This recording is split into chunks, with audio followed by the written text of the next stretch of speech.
Howdy folks, my name's Luke Thurgate. Welcome to the Maitland Archive.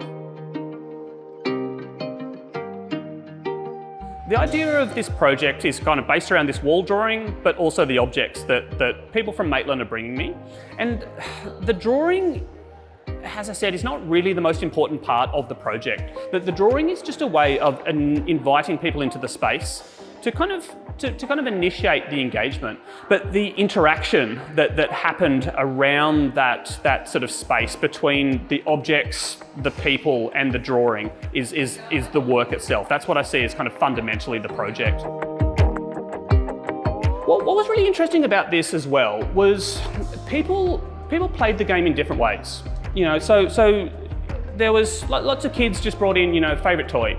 There were some people who brought in favourite toys that they'd held on to from their childhood. But there's a couple of objects that had a different kind of depth or profundity, and the kind of generosity of people sharing those, I think was quite meaningful. This one here, it's a modest little thing, but a woman called Corinne brought that in. Her husband Jeffrey is in a wheelchair these days and isn't able to leave the house.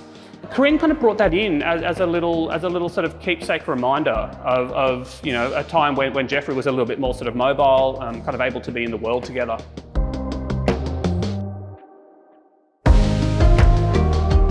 You might notice as you kind of work your way across, interspersed at various points are these feathers.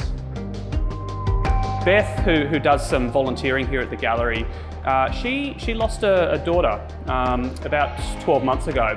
Her daughter's name was Imogen. She was in her early 40s. They used to collect feathers together on walks, and they used to call them their lucky feathers. And so Beth was one of the first people to bring me an object, and it really sort of kicked off the project. That someone like that was comfortable enough to engage with me, to trust me with a story like that, with a set of objects like that, with something that was sort of profoundly connected to this memory she has of her daughter. This object here belongs to a very little person called Charlie. She was here with her parents about a week earlier. She had this lion rattle. And then purely out of coincidence, it was Sunday morning, it was my last day of drawing.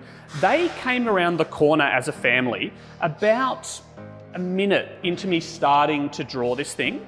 And I could just see that look in little Charlie's eyes. She went, hold on, I've seen you before.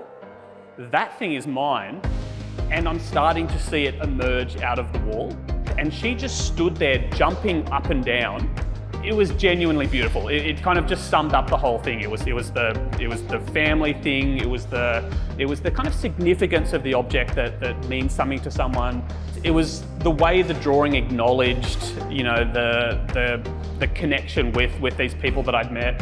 It was just a fantastic way to kind of finish off.